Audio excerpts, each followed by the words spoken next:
好歡迎大家翻到嚟呢個寰雨膠事 chat 嘅。咁今日咧，我哋又會有另外一個新嘅躍進，就係今日咧就要大家咧除咗要幫大家學習英文啊，大家要習熟個 BNO 嘅新生活咧，今日咧係要聽英文嘅，係啦。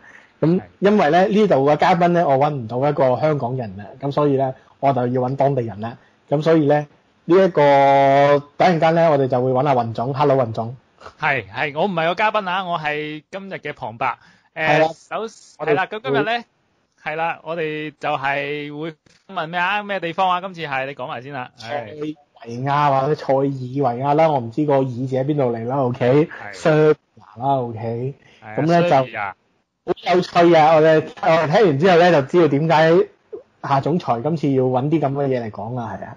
係啦，咁以下落嚟嘅內容就會係英文㗎啦。咁講完之後，去到最尾咧，我哋就會嘗試用翻廣東話同大家包翻一次，講翻個內容嘅。好，係咪可以去片㗎啦？我哋係啊，好去片。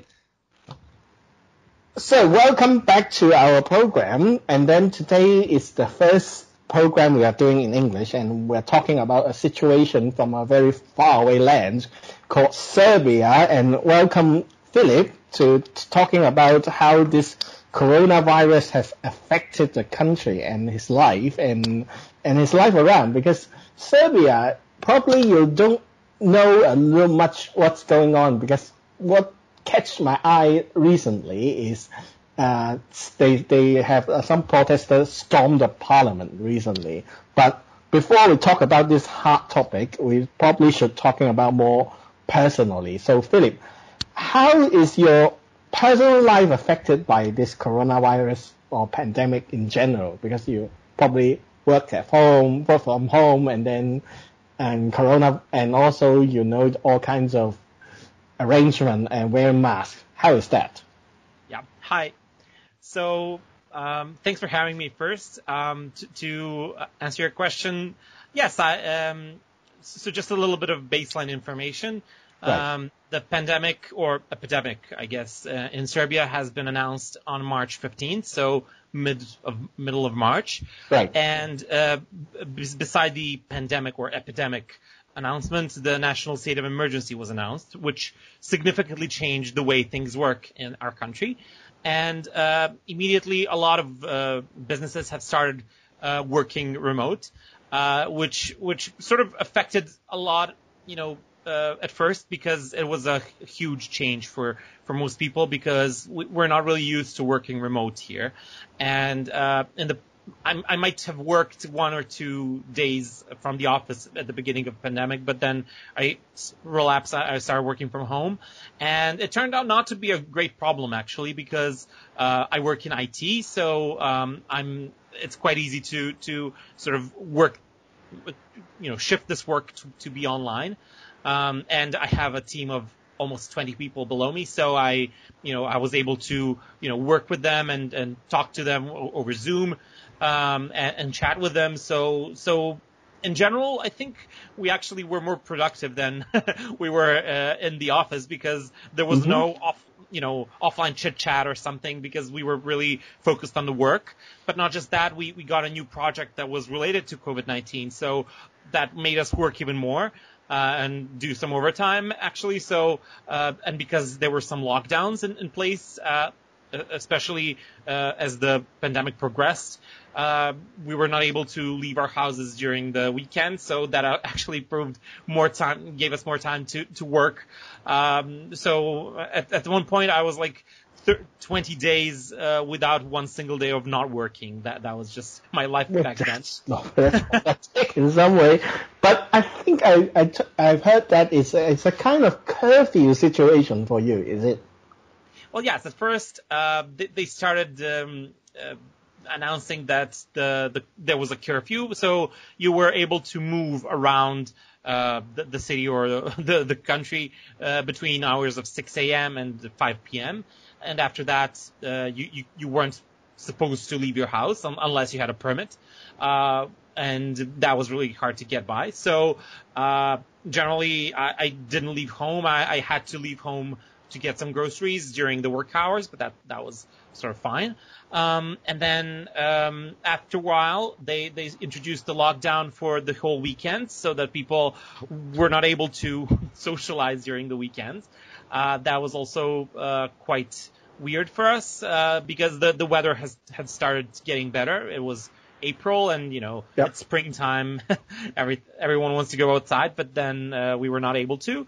And for a while that turned out to be manageable, but after a while, people have started really suffering and getting anxious and started feeling that they need to go out. And thankfully, the state of emergency was canceled on May the 6th. So right. About less than 2 months after the first lockdown. So people were able to go out, and because of the number of cases have significantly dropped, and that meant that you were able to get back to normalcy in a way. Right. So I think do you see anything like the people change a lot, or you cannot imagine that the people would do that in just 1 year ago? Well, yeah, I mean, the life in Serbia has significantly changed for people. Some people were, affected more, some less. But the masks that, were not a normal thing for this area here, we saw, for example, a significant increase in the price of surgical masks and 95 masks as well.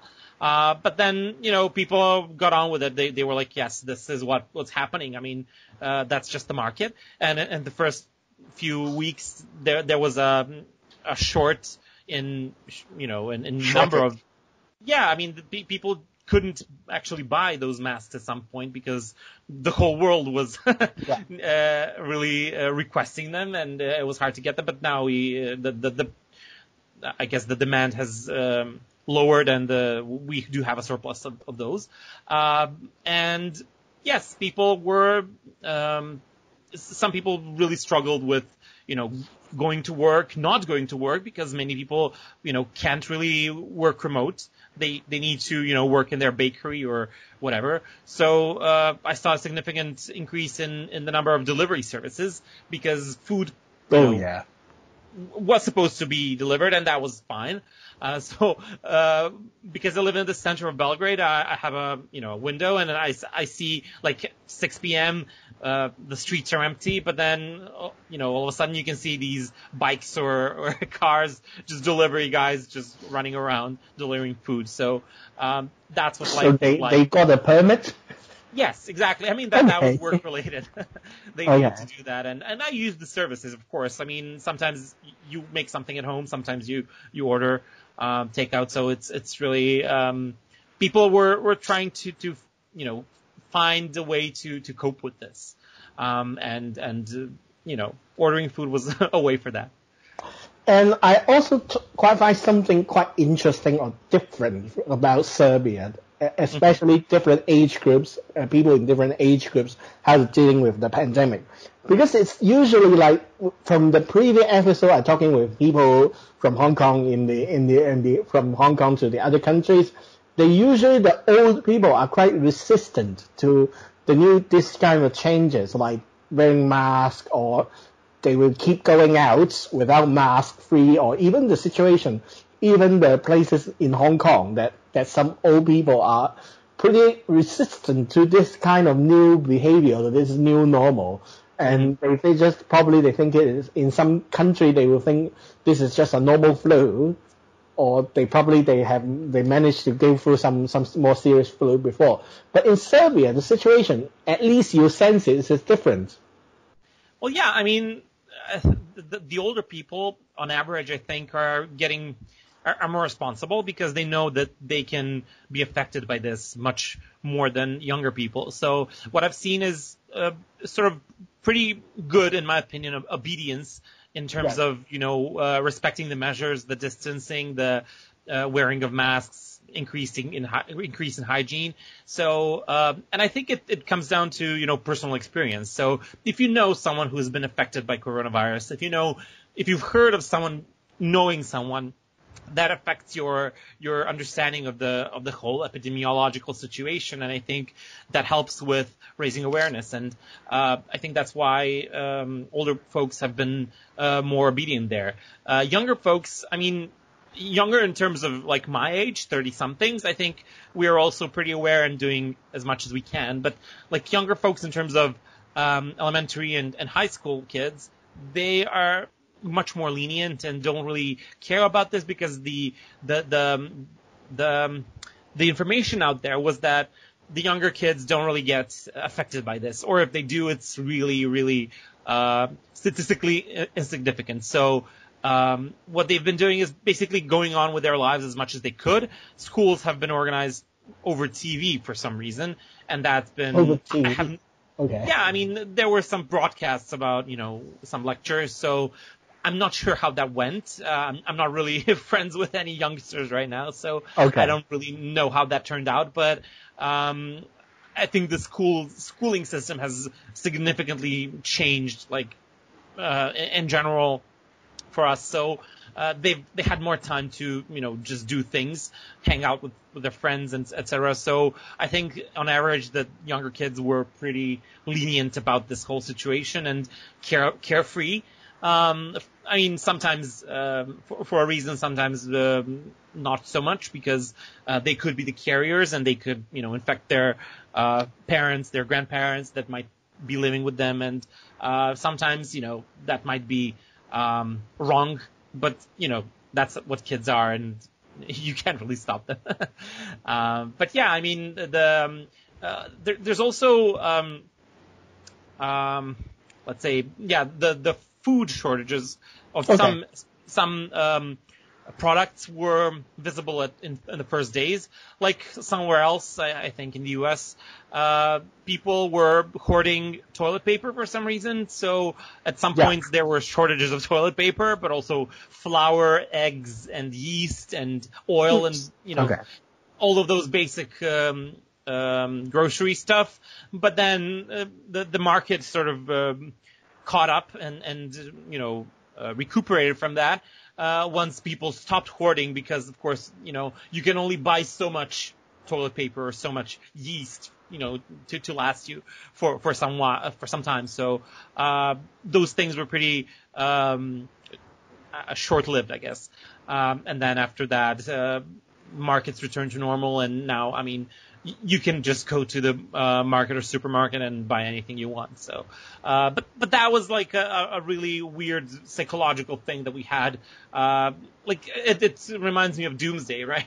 People didn't know what to expect of this, so they started prepping in any way they thought was necessary. So that sort of left with people hoarding like hundreds of rolls of toilet paper for no reason. And yeah, because it's hoarding of toilet paper is I need to talk in every episode recently, because it's everywhere. Because sometimes, because like last time, the very last program recorded, it was Australia. So there was a guy in Australia, they just hold a whole garage of toilet paper. Yeah, so that is the situation. Is everywhere. In Hong Kong, there is even we was joking at first, because then the toilet paper are being swept away, and we was joking that if there's some thefts are trying to steal the toilet paper from the supermarket, and then on probably 1 week after we joke it, there is really a theft of a whole truck of the toilet paper. So that is a case about toilet paper. And then let's talk about the storming of the parliament, but it's not just the parliament itself, because it was in Serbia. It should be a scheduled election in this year. So I think it's quite weird, because at least from the data I have received or I prepared, is that the ruling party is getting 59 new seats, and then in this election is something very weird, and in any electoral election or history. So what is going on? Yeah, so I'll need to give you a brief overview of the things that were happening. So basically, the elections were announced on March 4th. So like 10 days before the pandemic was announced, and epidemic in Serbia, national state of emergency, and the elections were announced for April 26th. And back in March 4, I mean, you could probably see that there was something going on, right? Italy has been having issues with that for some time, and China as well for a long time before that, and cases were popping up around the world, but they didn't think that this pandemic would be a thing, such a life-changing thing. So they decided to go on with the elections for April 26th. And in March 15, they announced the national state of emergency, as I said. So that meant by constitution that the parliament could not dissolve during the state of the emergency. And for some time, the elections were not canceled. So I guess they were just playing it by ear to see what's going to happen. How are these things going to be handled? And I think many people thought that this would last for 2 or 3 weeks, just to go through one cycle of the incubation, and everything will subside and that's going to be the end of it. But that's not what happened. So end of March, beginning of April, I think the elections were actually properly canceled because of the state of emergency. But that didn't really stop the ruling party from doing some political activism during these first 2 weeks or so of the pandemic. So they organized their youth, so the volunteer base of the ruling party, to just go around and volunteer to help around, which was really good in general, but then they were using it for political gain. And when the elections were canceled, they stopped their campaigning. Yes, their campaigning, but it really didn't really stop there, because there was this other thing that was done. So the government decided to issue some economic incentives, meaning that they would give 100 euros, so that's about $120, $30, I think, for every adult during the pandemic. So everyone who is an adult could apply to get these 100 euros, and most people did, of course. But beside that, there was an incentive for businesses as well. So businesses were given a minimum wage for 3 months for each employee if they wanted to apply, of course, and most businesses did apply. So that was a great incentive for them to not fire people, but to keep them on minimum wage and have all their taxes paid by that, and have them still be in the economic machine. And these were, I must say, good things for the economy and for the people. But it's normal things. Sorry? But it's normal for government to do that. Well, sure, yeah. I mean, I haven't really paid attention to... The only government didn't do it is China. As far as I know. Right. Even Russia is doing it. Yeah. Right. But anyway, it was seen largely as a political campaigning as well. Still, gaining political points for the campaign that was definitely going to resume. And it did. On May the 6th, the state of emergency was canceled. And then the elections were announced basically on the same day for June the 21st. So about 2 months after the original date. And a month and a half from that date. So, the number of cases at that point in early May was beginning to drop. And, well, it has already dropped already. And things looked bright.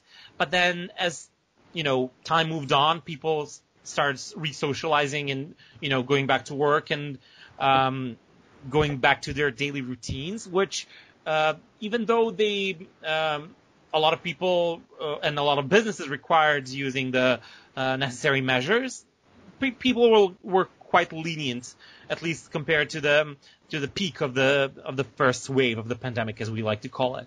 And then the new cases have started building up, so we were getting back to the epidemic proportions, and because like 10 days leading to the elections, right. We've started noticing something weird. So the daily numbers that have been, published on this COVID-19.rs website, every day at 3 p.m. So they include a lot of stats, but among others are two key indicators: the number of new confirmed cases by PCR method and a number of new deaths. So in the past 24 hours, and these numbers have been odd to say the least. So for 10 days before the elections, they were most definitely tempered with, because the number of new cases was always below 100 and eerily close to 100, but not over 100. So 93, 96, 94, 97. Right. So quite flat. And also the number of deaths was basically just one each day. And if you look at the graphs, and especially after the whole thing now in retrospect, so a month later, you see that it's really, really strange, and no other country in the world has had that sort of flat line in these numbers. So that suggests some tempering and some making data what they want it to be, so that the elections could be held.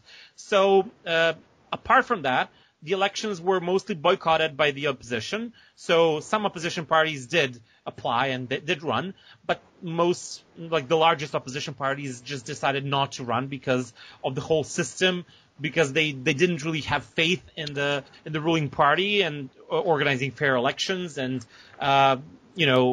opposition itself could not really unite, which is a different problem of ours. So what we were left with was a lot of people who did boycott it, in terms of running for the election and in terms of voting in the election or turning out. And in the end, the ruling party had a landslide win with 60% of the votes for them. So that's really, really novel for us. They've never had such power before, or such trust, quote unquote, in the people. And the turnout was less than 50%. So people really, I think, didn't want to go out as much as possible. And there have been talks about 48.8 according to Wikipedia, right? Yes, thank you. I don't know the exact numbers. And some people have talked about votes stealing. So there were talks about stolen votes as well. So it might have been even lower if we don't count those. So, and there were some irregularities, like formal irregularities, where some elections in some jurisdictions were repeated after 2 weeks because of those irregularities. But all in all, only 3 parties reached the census, or the cutoff point, the threshold. Which was lowered from 5% to 3%. So the ruling party even lowered the number, because they knew that most of the parties, and I think it was like a 20 of them that applied for the election. There were 21 parties on the list, or groups.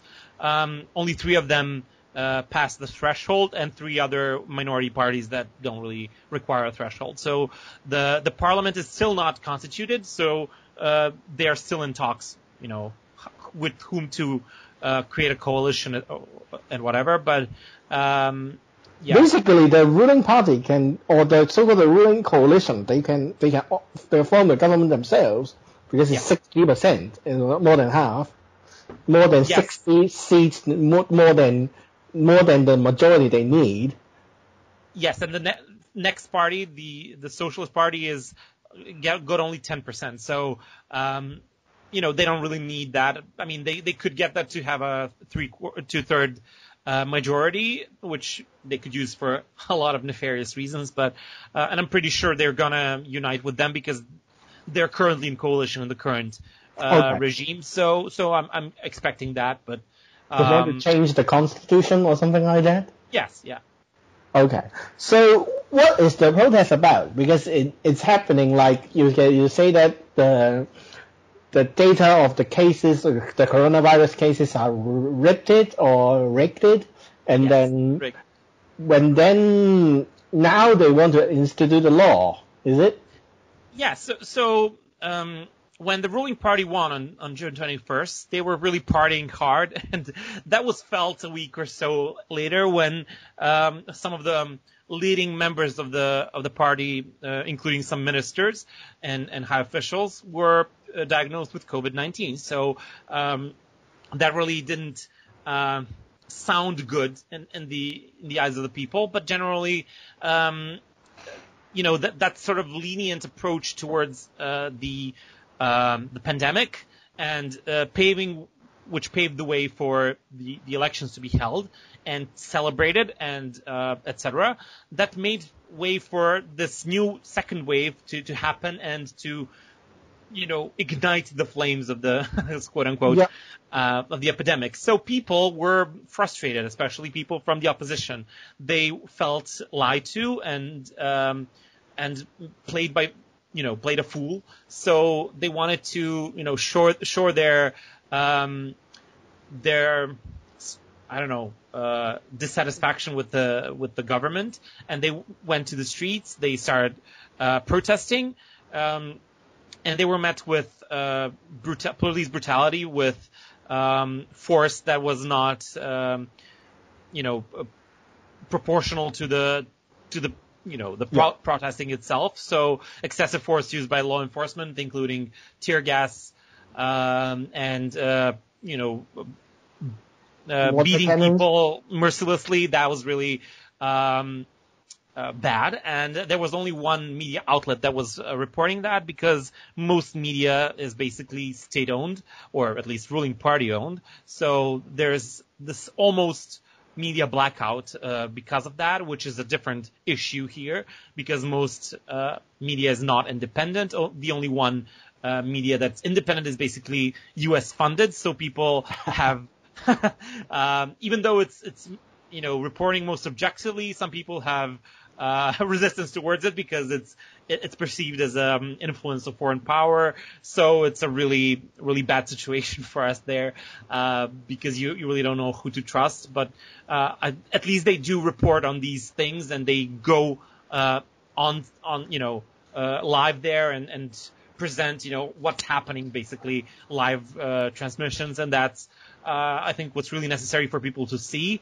But then if only one media outlet does that, and it's really not respected by majority of the people, then it's not really reaching that that exposure that they want. So it's a tough situation.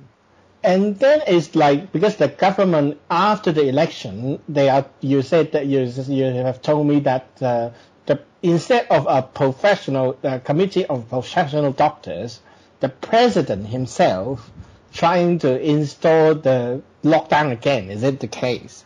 Yes, actually, that was the sort of the reason why or at least the final drop in the bucket that ignited these protests. So when numbers started going up, he consulted with the crisis committee and said, I think we're going to reintroduce the lockdown, and people were frustrated by that because we've been under lockdown, and the ruling party let things go under control again, and they now want us to lock us down again. So people felt that like they should take some responsibility for that, and because of the lies and the numbers that were really rigged, as you said. So and then in the end, crisis committee decided against lockdown, especially when they saw the reaction of the public. But then it's still not conclusive. We're still in the epidemic, and the latest that I've heard, I think that was yesterday or the day before, the crisis committee said we're not ruling out lockdown as a measure yet. We're monitoring the situation, and if things get worse, we will institute a lockdown, and that's coming from the committee that consists of epidemiologists and other doctors, but also the Prime Minister and Minister of Health. So it's a varied body that can issue these things and has done so before. So I think that it's going to happen sooner or later again. But the thing is, but the situation now is a caretaker government. that is not really a new government installed, is it right? Yeah, we're still with the old government. So it's a caretaker. So you usually don't, in usual cases, it doesn't have the power to do anything, right? Well, yeah, but they're still there, so they're still functioning, right? Yes, exactly. Until the new government is formed. So there's this deadline for forming the new parliament, and then a new deadline starting from that point for forming the new government. I think that can happen in months now. So they do have time to finish things off. But then by most prognoses, the government will not change significantly. So I think they're just acting like they will be there for 4 more years. So so I think it is still unfolding because the protest is still happening, right? Well, yes, but I think the peak of the protest was 7 to 10 days ago. I think they've been subsiding, especially with the rainy weather that we've had a few days now. But they might reignite after tomorrow when the weather will get better. Also, the situation with the summer time generally is depressing people because it's summertime. Many people are used to going on vacations to the seaside, to Montenegro, to Greece, to somewhere else. But most countries have closed their borders to us. At this point, Bulgaria, Montenegro, Greece, and Hungary. So, there's not a lot of way to go out. Croatia as well. So, basically, we can go to Bosnia and Albania, and for most people, those are not acceptable. So, it doesn't sound like a vacation. Exactly, and that's why the tourism within Serbia is booming, because that's the only place that you can go and not have it canceled or anything. Which meant that local tourists, local tourism agencies or tourism folks have increased their prices for local venues because so many people they have.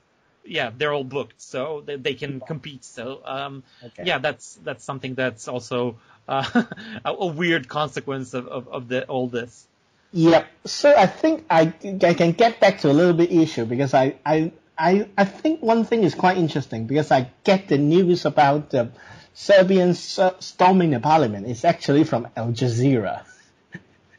Interesting. So not a really normal news on that area from me. So for me, so it's quite an experience. So I think we have quite a lot here covered today. So thank you very much, Filip. You're welcome. Thanks for having me. 大家個 IELTS 聽力之後咧，咁而家咧我哋就用翻廣東話簡單 recap 一下啦。阿雲總係咪仲係在線啊？係啦，我哋再嚟 recap 一下呢個塞爾維亞嘅抗疫內容㗎，係啦。係其實有一單嘢令我係引起本來冇咁快做嘅，就係因為咧佢哋衝國會。咁其實簡單嚟講咧，就係執政黨咧利用呢一個疫情啦，甚至即係我哋呢個朋友就可能會個立場比較反政府少少啦，就話呢個政府係呢個扭曲疫情數據，就令佢哋可以繼續選舉啦。跟住選舉完即刻就爆啦，好似香港咁而家。咁跟住咧就個狀態係，於是咧就啲人就覺得咧佢哋選舉嘅時候就被蒙騙啊，被蒙蔽啊，但係其實反對黨係杯葛嘅喎，咁所以變咗執政黨咧就贏到開巷咁嘛，多50幾席咁啦，跟住所以佢哋最後咧就要反對呢個執政黨，而家就無端端搞呢個政治，佢哋話政治化嘅 lockdown 啦，咁所以咧就於是咧佢哋就衝咗入去國會啦，咁其實而家唔知點算㗎嚇。未有解決方案㗎，到而家雖然係幾多號嘅事先？你因為係啦，講先。其實月初已經衝過一次國會㗎啦，但係而家都係不斷示威嘅，好有趣嘅塞爾維亞，所以而家未知係點。而家仲有一樣嘢係塞爾維亞係同西歐調翻轉嘅，西歐咧係通常係啲老鬼X 啲細路仔，老鬼 X 啲細路仔或者 X 啲香港人戴口罩，當東戴口罩。但係喺塞爾維亞係調轉，係啲後生去 X 啲老人家，係啦，後生就話我唔知死，我繼續，即係可能呢個比較似美國係咪咧？係啊，啲美式英式啦，係啦，係啊，因為後生係唔戴口罩覺得冇乜事咁，所以就老人家咧就反而聽話聽教。咁其實其他嘢我覺得塞爾維亞都一個幾有，即係呢單嘢其實都幾有趣吧，好似唔係好適合喺我呢度講，好似係臨記節目講㗎嘛呢啲嘢。係大選即係我咁嗰啲咧，你睇下塞爾維亞咁嗰啲咯，係咯。咁所以係啦。